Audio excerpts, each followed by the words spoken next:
Buena gente, con un video más. Y hoy traemos más noticias, más datos sobre lo que pasa en el mundo, diferentes cuestiones que tienen que ver con, hoy más que nada, Sudamérica, Medio Oriente. Bueno, ustedes saben que son como mis áreas más de énfasis, principalmente Medio Oriente.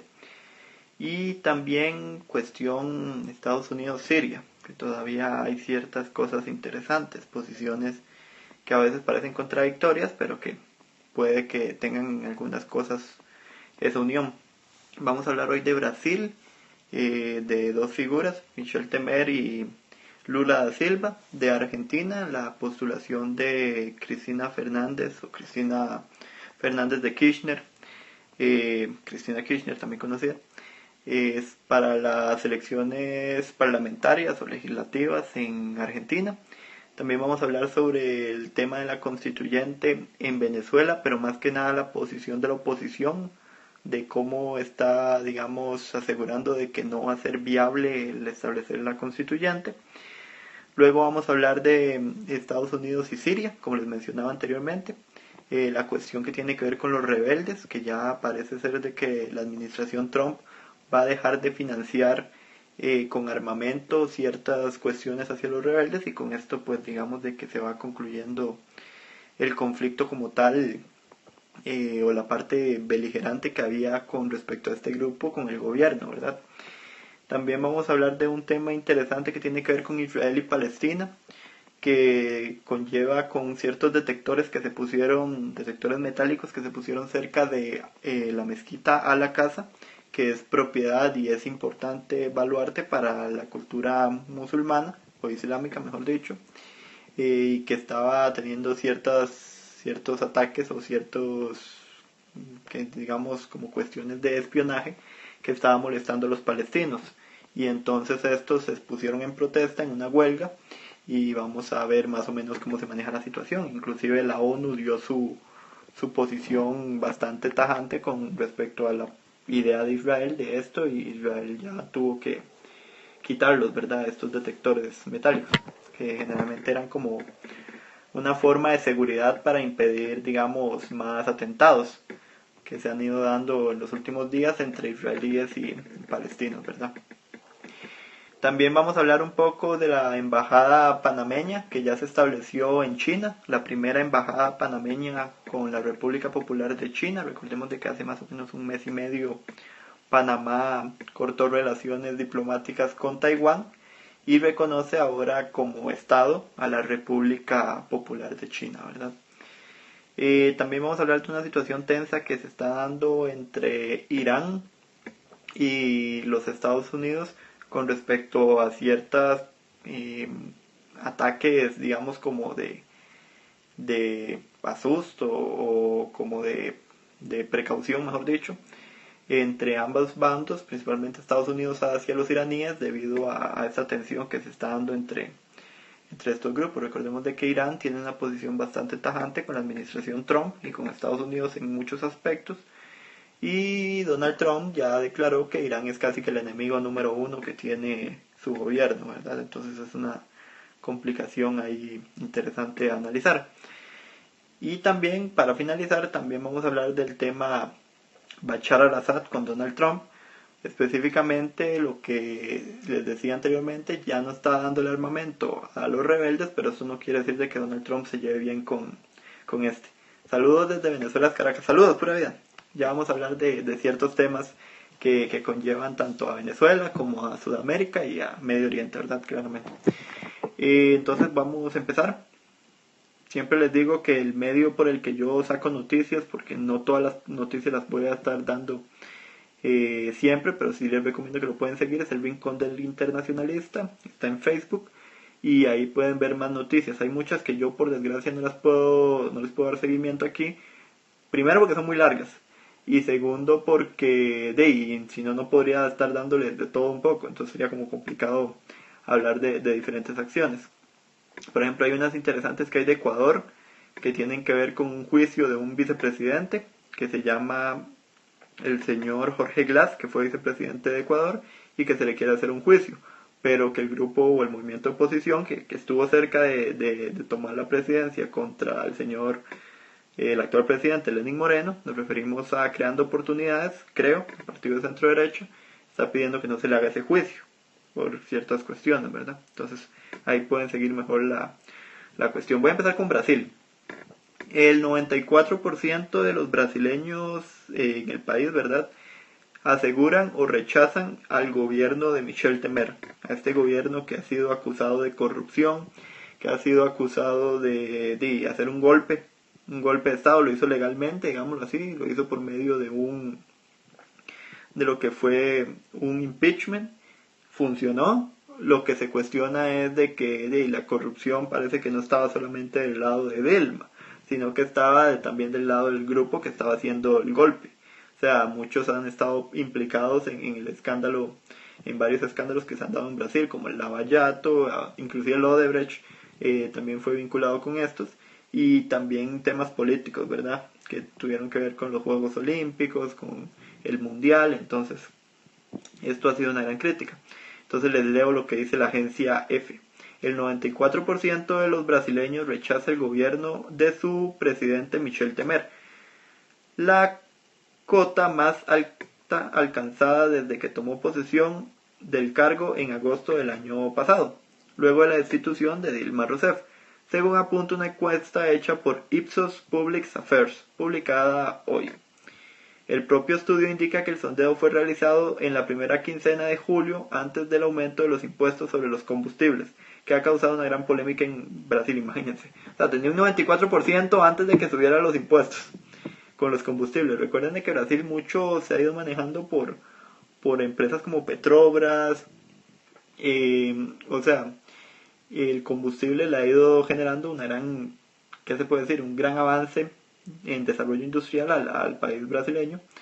Y lo que sucede es de que le suben los impuestos, se mete en escándalos de corrupción, se han dado ciertas cuestiones de crítica. Ahorita vamos a hablar, por ejemplo, de Lula, que también está metido en un escándalo, que por eso puede que su candidatura, por no decir que ya está quitada, porque le pusieron 9 años de prisión, si no me equivoco. Entonces, ¿qué va a pasar con las próximas elecciones? Va a estar muy interesante ver qué quiere el gobierno, ¿verdad? O qué quiere, mejor dicho, el pueblo para las próximas elecciones que se van a efectuar, si no me equivoco, el próximo año, 2018. Entonces es interesante esto, ¿verdad? Inclusive dicen de que un juez federal suspendió la medida de la subida de impuestos hacia los combustibles que tenía el señor Michel Temer propuesto. Hola, saludos desde Turrialba. Saludos, pura vida. Excelente. Entonces, este temita está muy tenso, ¿verdad? Voy a leerles ahora lo otro que tiene que ver más bien con la contraparte. La justicia niega el pedido de defensa de Lula de anular el bloqueo de bienes. Ahora nos vamos a referir a la otra figura que también ha estado en la discordia de Brasil en este momento junto con Michel Temer, y nos referimos a su contraparte ideológica, digámoslo así, Lula da Silva. La justicia brasileña negó hoy, a pedido de la defensa del expresidente de Brasil, Luis Ignacio Lula da Silva, no sé por qué cuando leí el Luis Ignacio no sabía, pensé que era otra persona y no es el mismo Lula, de anular el bloqueo de bienes del exmandatario decretado la semana pasada por un juez federal, Sergio Moro, responsable de la investigación del caso Petrobras. Ven lo que les mencionaba anteriormente, el escándalo de Petrobras, que implicó a Dilma, a Lula e inclusive a algunos mandatarios o funcionarios del Senado y del Congreso brasileño, ¿verdad? El juez João Pedro Gebran Neto, relator de los procesos del caso Lava Jato en el Tribunal Regional Federal de Porto Alegre, en el sur del país, rechazó el pedido de defensa de Lula de suspender inmediatamente los efectos de la discusión de Moro. O sea, la justicia en este momento está en una posición muy interesante en Brasil. Está haciendo una, se diría, cacería de brujas popularmente, pero lo que está haciendo es una limpia de todos los escándalos de corrupción. Las investigaciones tanto de Lava Jato, todo bien por dicho,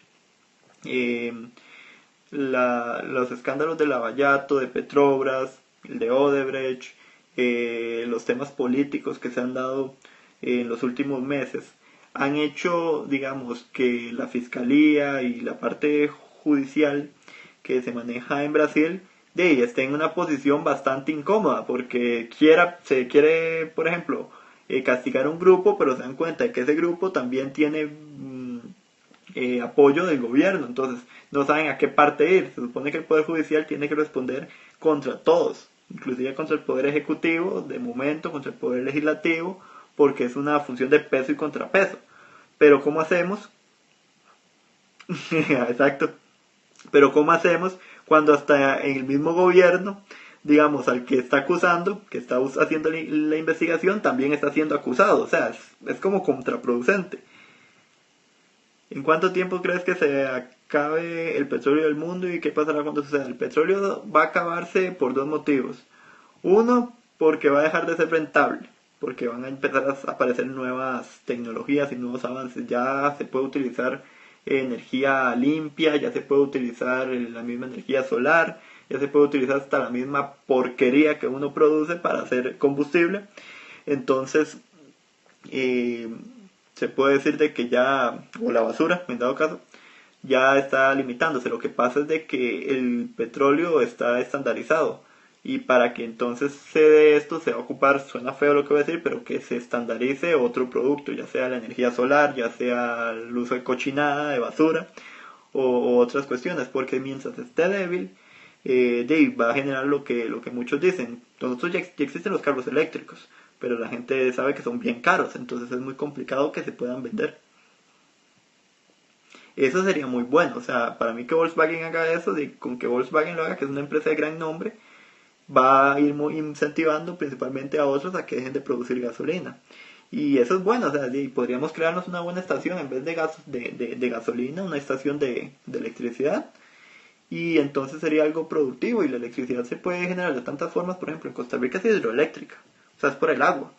Entonces, imagínense el negociazo que estaría en Costa Rica. Y eso sería un boom importantísimo.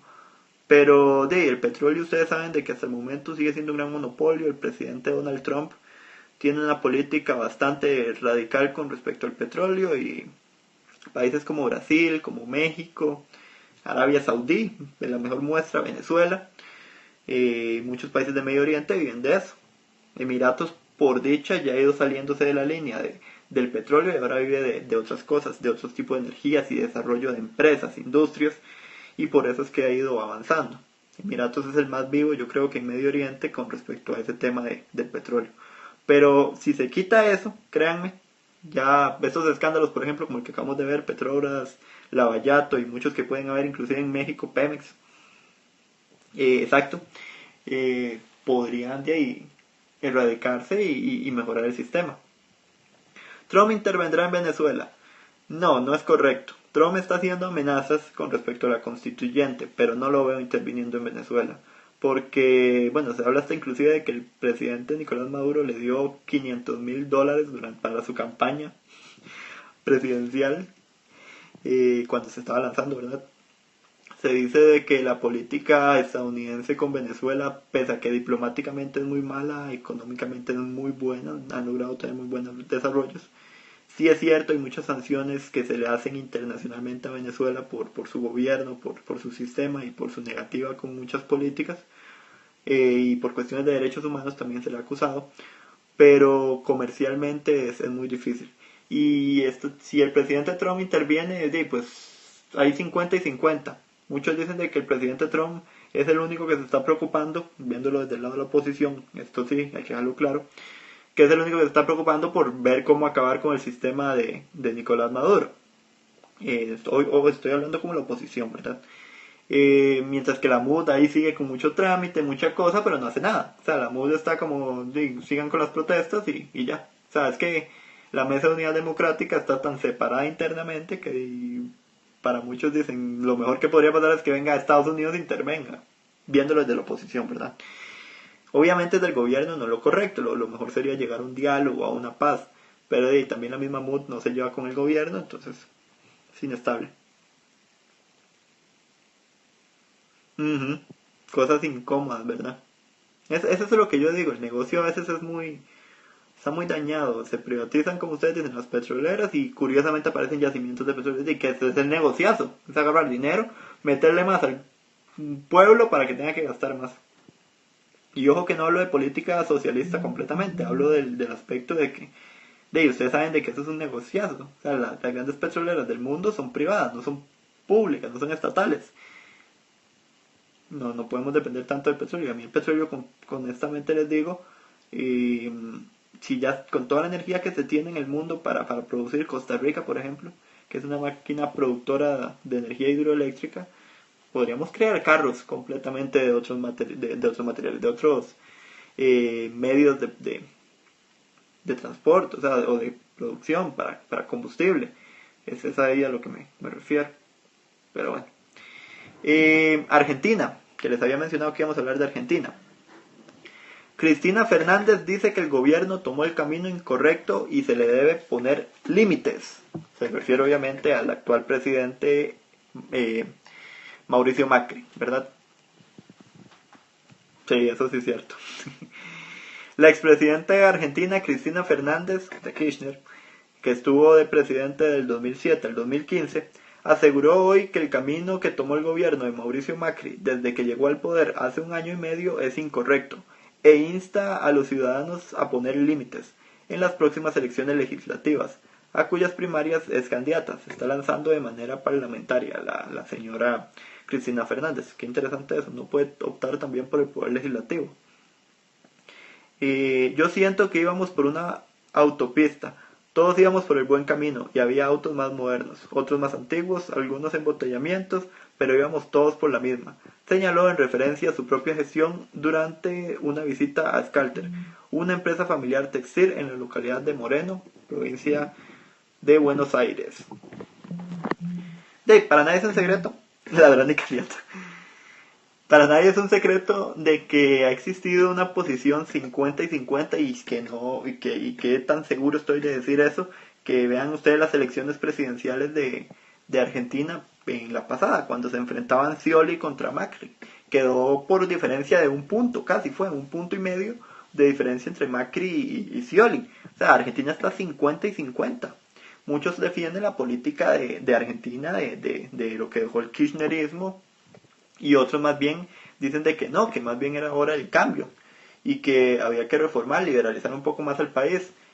Mauricio Macri le ha intentado subir los precios a un montón de cuestiones porque Argentina estuvo en un periodo muy grave económicamente después de la crisis del año 2000, ¿verdad? Donde el país quedó devastado económicamente, en estado de default, casi igual a lo que está Grecia, aunque Grecia ya ha ido poquito a poco reponiéndose.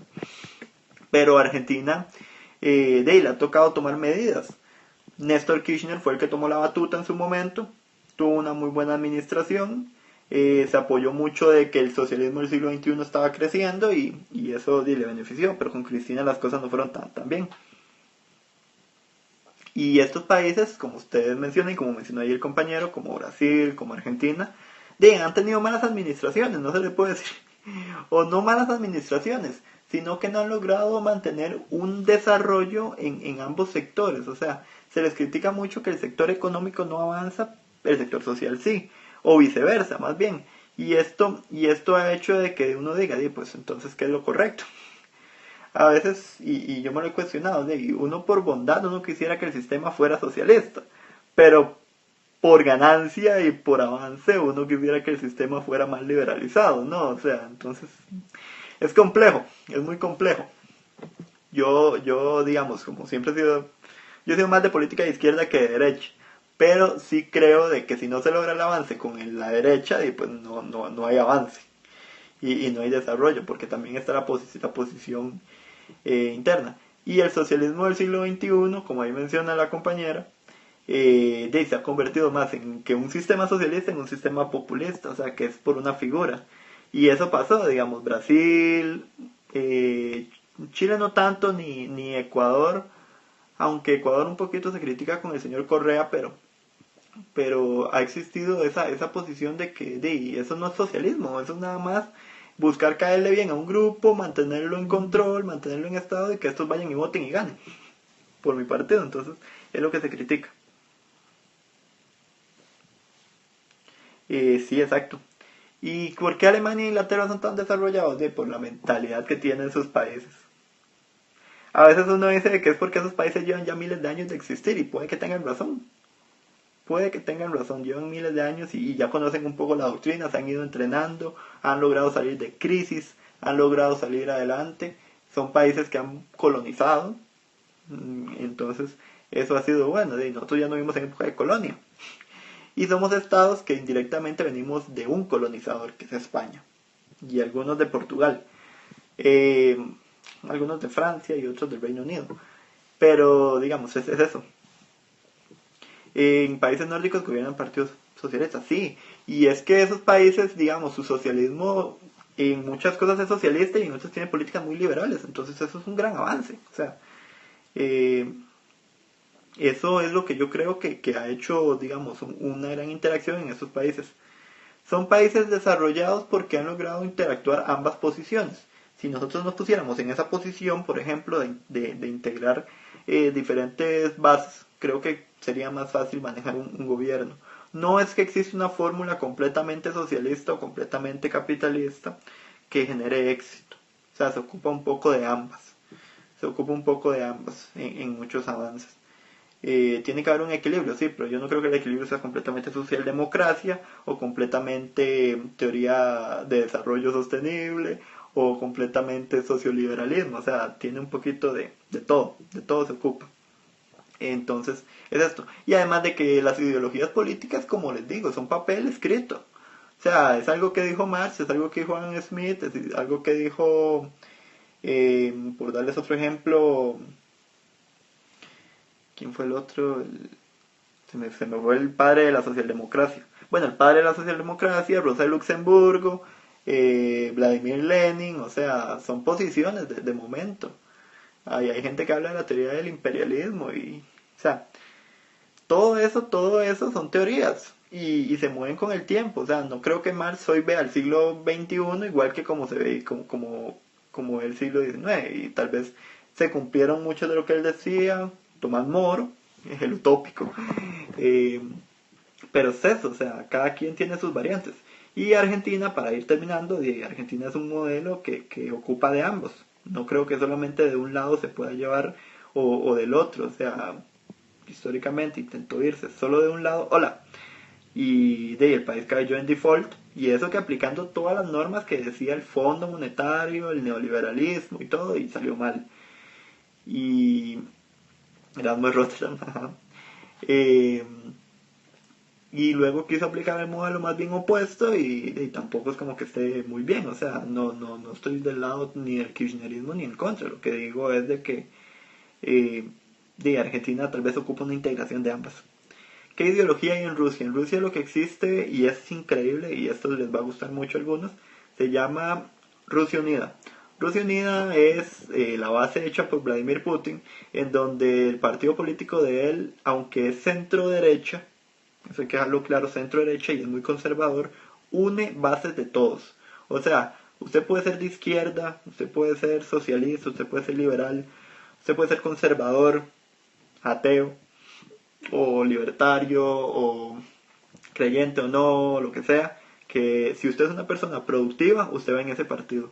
¿Por qué? Porque lo que busca es sacar lo mejor y ir analizando cómo hacer que Rusia vaya progresando. Entonces, Rusia, por más de que la gente diga es que son de izquierda, no es un partido de centro-derecha y es muy conservador. La Unión Soviética era más liberal en muchas cosas que lo que es la Rusia de Putin. Entonces, sí es interesante. El kirchnerismo es socialismo. Es que para mí, vean qué feo, pero el socialismo del siglo XXI no está vinculado en la Internacional Socialista. La Internacional Socialista es el grupo de izquierda más importante que hay en el mundo. Izquierda, centroizquierda, como quieran llamarlo.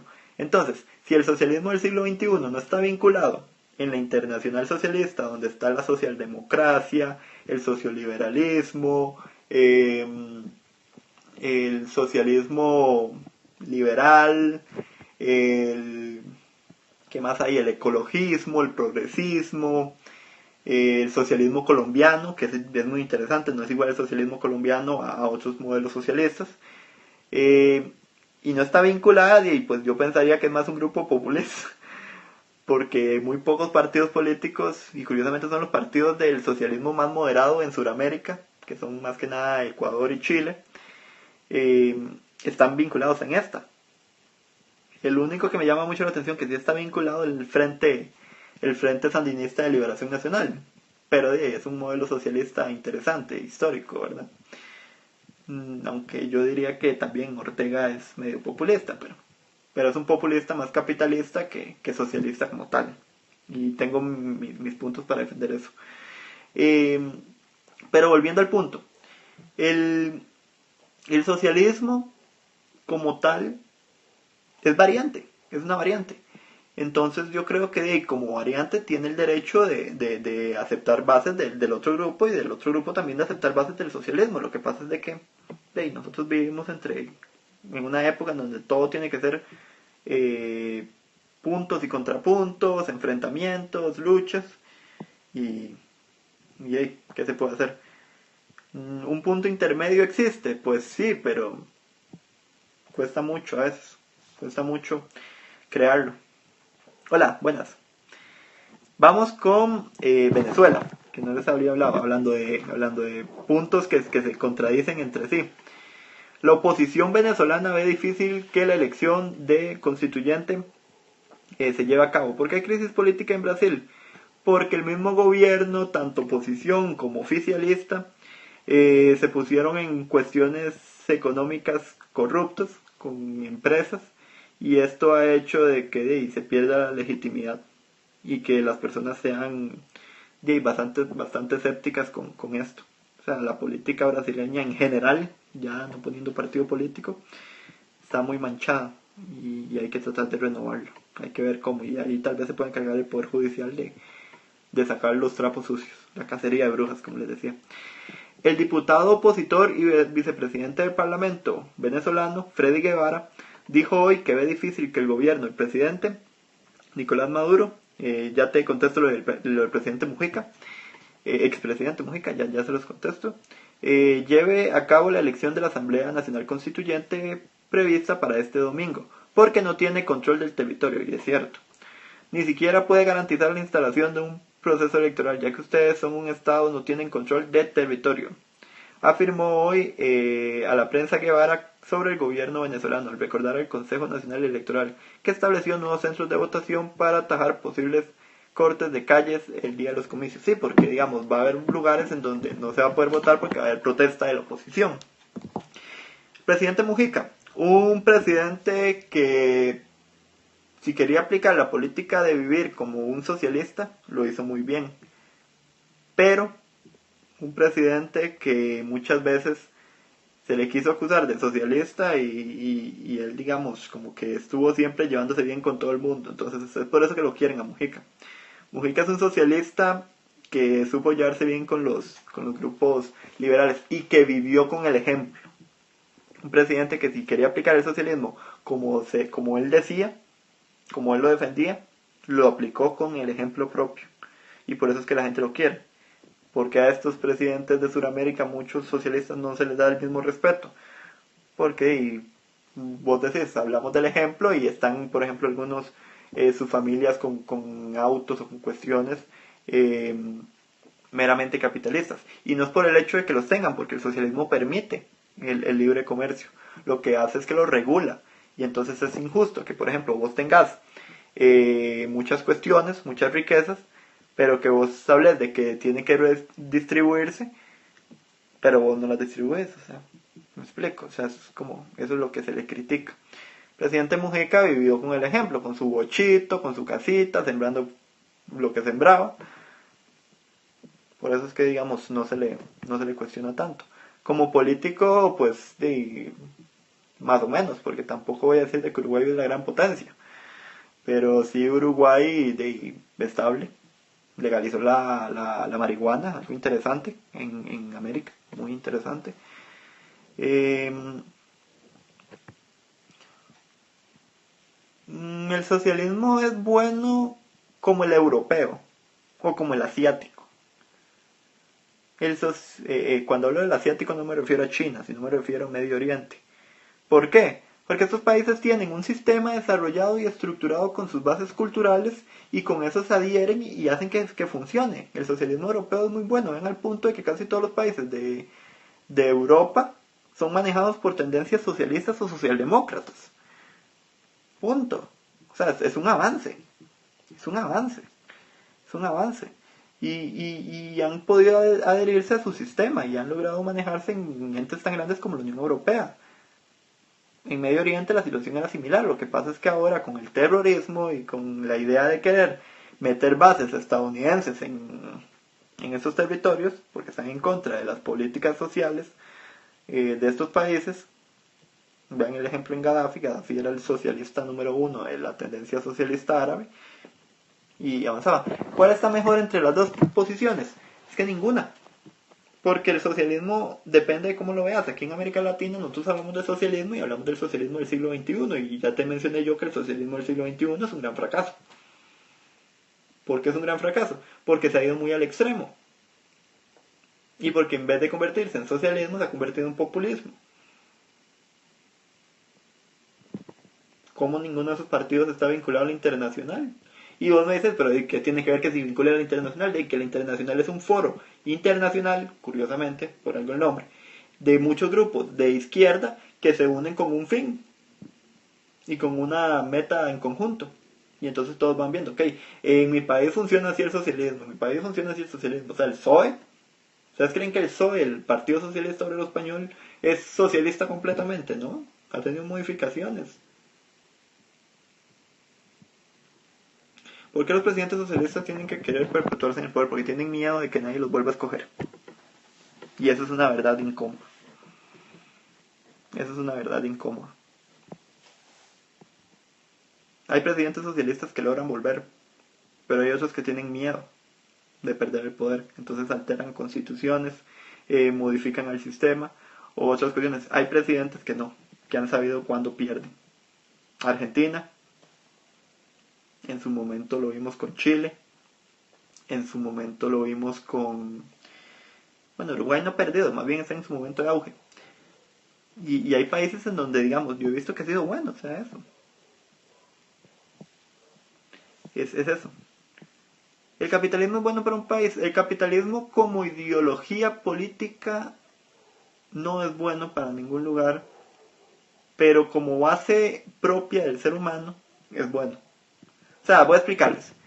Usted tiene que tener una mente capitalista en la vida, porque si no usted no va a poder vivir en el sistema, porque el sistema es globalizado. El sistema no es como antes que vivíamos en la Guerra Fría y entonces a usted le trabaja a la Unión Soviética, a usted le trabaja a Estados Unidos. No, el sistema hoy es globalizado. ¿Le gusta el socialista o no le gusta el socialista?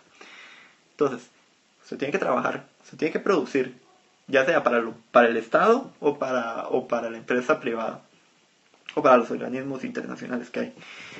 Y en el fondo, el sistema, si usted no produce, si usted no genera, lo va a terminar extinguiendo. Y tiene toda la justa razón de hacerlo. Tiene toda la justa razón de hacerlo. ¿Por qué? Porque el mundo ocupa gente productiva. Gente que tenga algo que hacer, que funcionar, que desarrollarse. El capitalismo falla cuando usted no tiene la mente con eso, o sea, digamos, cuando usted no tiene esa visión, cuando usted no dice, ok, hay que empezar a desarrollar cosas, producir ciertas cuestiones, desarrollar inteligencia, educación, avance. Pero yo creo que el socialismo también quiere eso, ¿no? O sea, el socialismo indirectamente también quiere que las personas avancen, se desarrollen, se produzcan. No es solamente un desarrollo equitativo. Y ese tema de obrero patrón hasta el día de hoy yo creo que hemos ido avanzando. Y ya no es esa relación casi esclavizadora. Hay lugares en donde todavía se maneja, no voy a decir que no, pero es irónico. En los países en donde se maneja muchas veces son de tendencia socialista. O no socialista, sino una tendencia que ha vivido con una jerarquía absurda. ¿Cuánto es el salario mínimo en China? ¿Cómo se sobreexplotan? O en los países orientales. Ah, pero eso no tiene nada que ver con ideologías, eso tiene que ver con la posición de toda la vida y cultural de ellos, de que trabajan mucho, producen mucho. Pero si se pusieran las condiciones laborales que ponemos nosotros, los americanos o los europeos, las 8 horas laborales, generalmente, el descanso 2 días, el tema de salud, la caja, o sea, ¿me explico?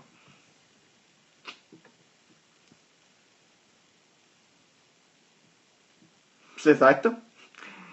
En China es socialismo, en China es un socialismo político, pero una economía abierta. Y como es una economía abierta, pues se puede decir de que es un socialismo liberalizado, por decir algo. Pero la política no, entonces yo digo que es un socialismo igual. Un socialismo lo único que hace es que el tema comercial está abierto, entonces por eso obtiene mucha ganancia. Pero volvemos a lo mismo, o sea, no me parece tampoco el más correcto, porque todo se maneja con un solo partido, que es el Partido Comunista. El Partido Comunista, eso sí, tal vez me gusta un poco porque las elecciones no son elecciones partidarias, sino son elecciones de figuras. O sea, usted no se lanza por ser parte de un partido, sino usted se lanza por ser usted. Entonces, por decir algo, Óscar Espinal ha estado trabajando en el Partido Comunista 7 años y es un experto en relaciones internacionales con énfasis en diplomacia. Y ha ido avanzando, le vamos dando puestos, les vamos dando puestos y en algún momento va a ser el presidente de China. Las elecciones son internas. Pero la gente que escoge el Partido Comunista es gente que tiene los méritos para. En Irán, por ejemplo, las elecciones también no son por partido político, son por figura. Nada más que tienen que tener el visto bueno del ayatollah. Eso, pura vida, saludos. Pura vida. Entonces, ese es un tema muy, muy complejo, ¿verdad? Vamos a pasar a otro asunto. Vamos a hablar de Estados Unidos y Siria. Estados Unidos afirma de que no quiere, mejor dicho, los rebeldes sirios afirman de que Estados Unidos no les va, o sea, no es que les va a dejar de brindar armamento a ellos, sino de que se les va a limitar. Esto específicamente porque el presidente Donald Trump dijo de que ya no se les va a brindar tanto armamento a los rebeldes sirios debido a los conflictos que se han dado y al tema del terrorismo, además de que el conflicto como tal ya se está acabando. En realidad también los rebeldes están diciendo de que ellos ya no tienen una política de ataque hacia el gobierno, sino que quieren acabar con los grupos terroristas que están en Siria. Yo creo que esto ya está meramente cocinado, o sea, ya está terminándose el conflicto. Recordemos que ya hace una semana se tomó Mosul en Irak, ya se está tomando Al-Raqqa, que es la capital del Estado Islámico, tanto en Irak como en Siria. Y los rebeldes pues ya están perdiendo su armamento y su guerra, porque en realidad los que están triunfando ahora es el Ejército Nacional de Siria, Hezbollah, que está apoyando el Ejército Nacional de Siria. Francia, Reino Unido y los Estados Unidos ya no tienen una posición tan radical con el presidente Bashar al-Assad, sino que se han ido moderando. Y esto es una ganancia. O sea, Siria tarde o temprano se va a acabar la injerencia internacional y con esto también va a ir acabando poco a poco el tema terrorista, porque muchos han criticado de que es por esa misma injerencia exagerada que Medio Oriente está tan inestable. Entonces los rebeldes ya sin tener tanto armamento, pues eso es bueno. Y también me alegra bastante que ellos ya no tengan una posición de ataque hacia el gobierno, sino que van en posición un poco más hacia sería el terrorismo, y luego de ahí espero que hacia un proceso electoral, que si no me equivoco las elecciones fueron en el 2015 y vendrían como para el 2018, 2019 efectuarse otros. Vamos a ver si Bashar al-Assad se mantiene en el poder o si no, si se altera la constitución o no sé. O sea, yo creo que si al-Assad tiene que salir del poder de alguna manera legal, pues sería ojalá por el poder, por el gobierno, y no obviamente como se pensaba en un momento de hacer un golpe de estado, de matarlo. O sea, no creo que fuera la solución más idónea. Vean lo que pasó con Gaddafi y yo creo que no fue lo más correcto. Y vean a lo que está Libia. Ahora, Libia de ser un país desarrollado pasó a ser uno de los países más pobres y peligrosos del mundo. Entonces no creo que sea lo correcto.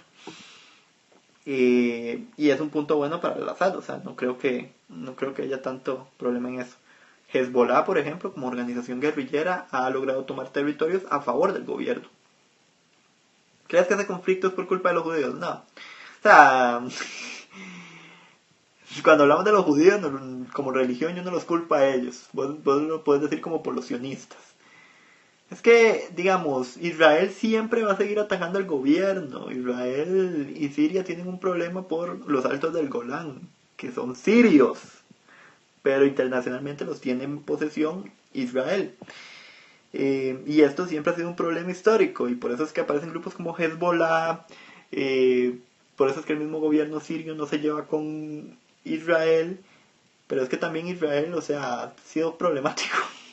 Israel le ha tratado de hacer problemas a muchos países por defender posiciones que son antagonistas a las de ellos y a las de Estados Unidos. Por eso es que Estados Unidos ve a Hezbollah como un grupo terrorista, pero no lo combate. Israel, la diferencia, sí lo combate, porque es su histórico enemigo de toda la vida. Pero Hezbollah no es un grupo terrorista para nivel internacional, o sea, se le considera más guerrillero. Y yo no puedo acusar a un organismo terrorista cuando está combatiendo un terrorismo que es todavía más peligroso y que sí ha generado desastres internacionales, como es el Estado Islámico. ¿Me explico? O sea, Hezbollah, si en algún momento se le acusó un atentado, fue con Estados Unidos y con Israel, pero nunca ha sido problemático con demás países, o sea, nunca se le ha visto una vinculación de guerra. Entonces ese es el tema, ¿verdad? Igual no es como por decir, oye, ahora me voy a poner del lado de Hezbollah, pero no me voy a poner del lado de los rebeldes. No, o sea, también los rebeldes tienen su causa. Están cansados tal vez del gobierno autoritario del señor Al-Assad, pero tampoco creo que la solución sea matarse luego de que se dieran cuenta que los mismos rebeldes salieron los terroristas. Y yo creo que ahí, punto a favor para Trump o para el ejército estadounidense, que pese a que no es fan del presidente Bashar al-Assad, como él mismo dice, se ha encargado de quitar uno de los puntos más graves por los que se transmitía el terrorismo, y era la venta de armas, que misteriosamente caían hacia los terroristas, y por eso los terroristas luego tenían armamento muy parecido al estadounidense, ¿verdad? Cosa curiosa. El presidente Trump criticó mucho a Obama el hecho de que dejara que Rusia e Irán intervinieran en el conflicto. Aquí me parece una contradicción a todo lo que les he dicho anteriormente, porque en el fondo, si bien Rusia e Irán, ¿cómo se llama?, son antagonistas históricos, o por lo menos en este momento, políticos, con lo que tiene que ver con los Estados Unidos, sí han sido de gran ayuda para este en su avance y en su proceso de desarrollo. Por lo menos en Siria. En Siria, la política internacional aplicada por estos países lo puede lograr. ¿Crees que Trump se reelija para el 2020? Si se lanza la roca, no. Si se lanza la roca, no. Ok, no. Habría que ver qué candidato van a mandar los demócratas.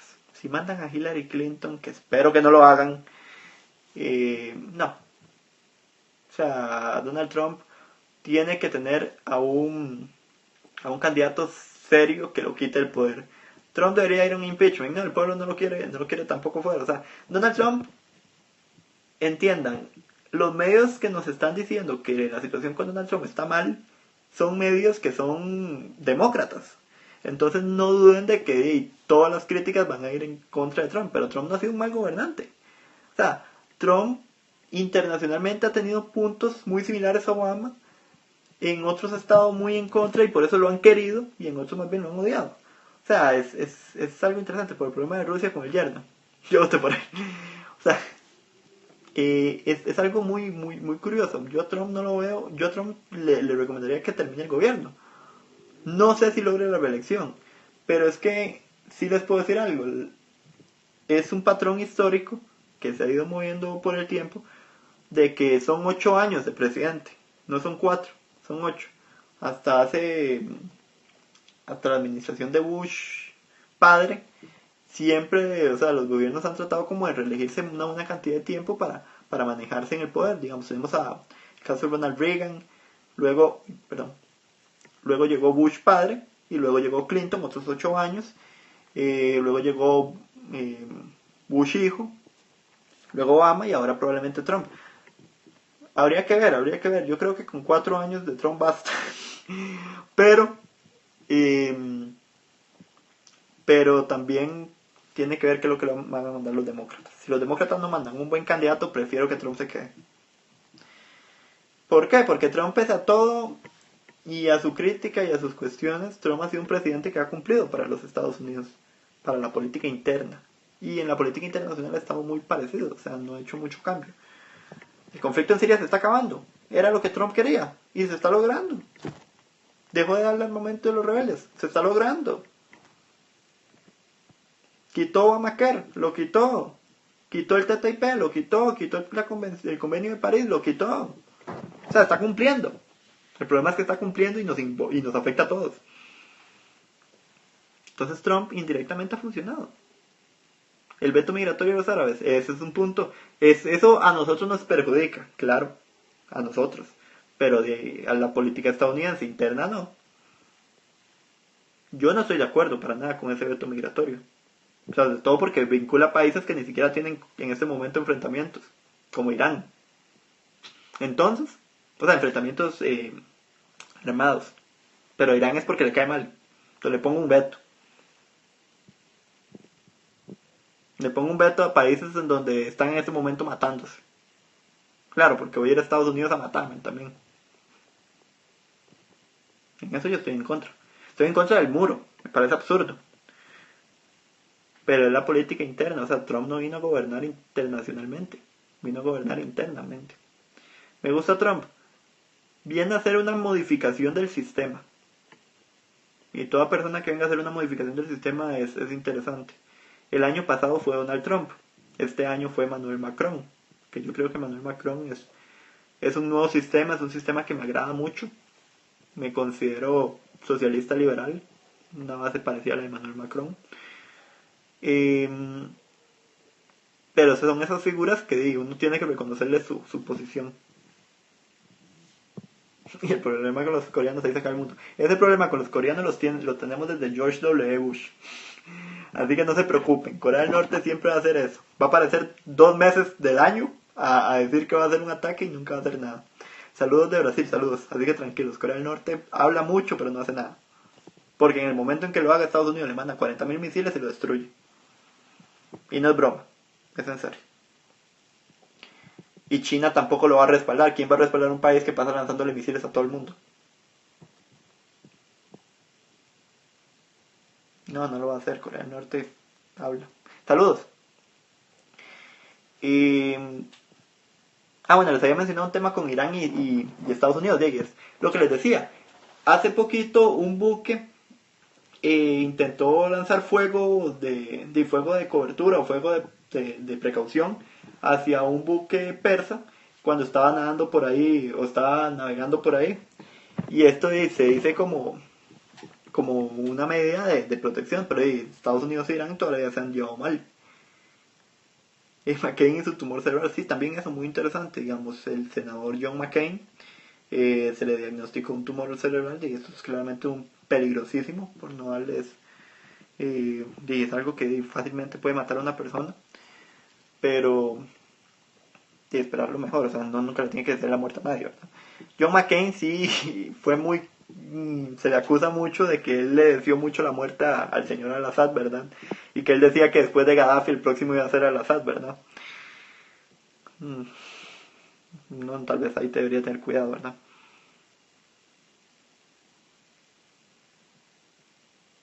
Sí, el fútbol a mí me encanta porque saca, digamos, lo bueno y lo malo de las personas, pero lo saca al menos en la cancha.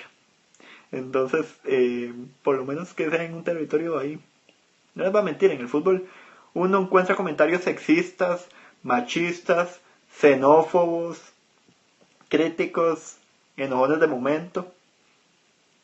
Yo soy centroamericano, no les voy a mentir. ¿Ustedes creen que a mí no me gusta cuando México pierde un partido?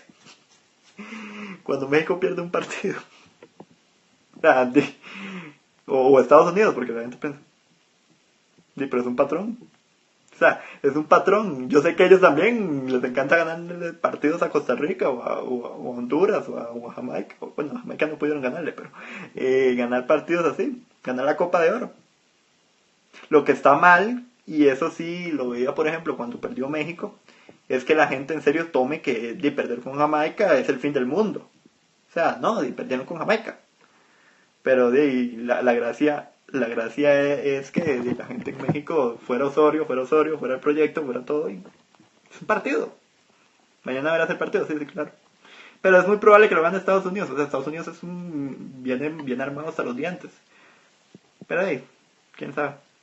Pero es a eso lo que voy. O sea, si el fútbol se ve, o los deportes, son una mejor forma para descargar molestias, críticas y problemas, pues ahí está bien. Lo que está mal es que usted agarre eso y no le dé importancia a la política, a la economía, a su país, a su gobierno, a temas culturales, temas religiosos inclusive, ¿por qué no? No hay nada de malo. O sea, no hay nada de malo en preocuparse un poco por esos temas.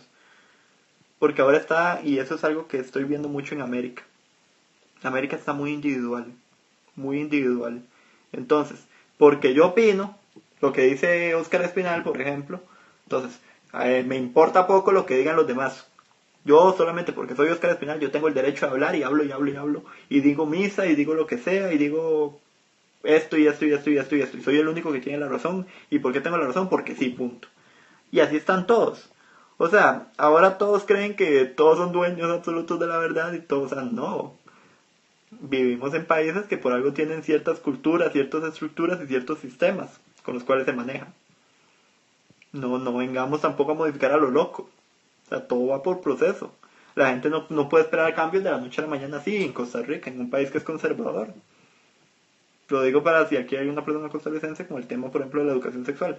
O sea, no es que la gente sea retrógrada, ya vienen jóvenes con mentalidad de que sí, hay que dar educación sexual. Pero no esperen de que, por ejemplo, personas de 60 años, 50 años, padres de familia, o sea, vean la misma situación que nosotros. O sea, son dos tiempos diferentes. La marihuana, por ejemplo, ahora que todo el mundo lo está legalizando, los matrimonios homosexuales. Nosotros que vivimos en una sociedad más estructurada hacia la apertura, pues nosotros lo vamos a ver bien. Pero hay personas ya de cierta edad, con cierta diferente estructura de vida, no lo van a ver correcto. Otros van a querer ser más socialistas, otros más liberales, otros más progresistas.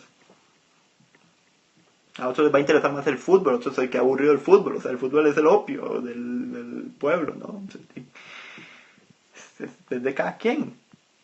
Hubo una época en donde el fútbol era algo que unía a las familias. Hoy parece que más bien el fútbol es... hay un familiar que dice, quiten esa porquería porque me estresa.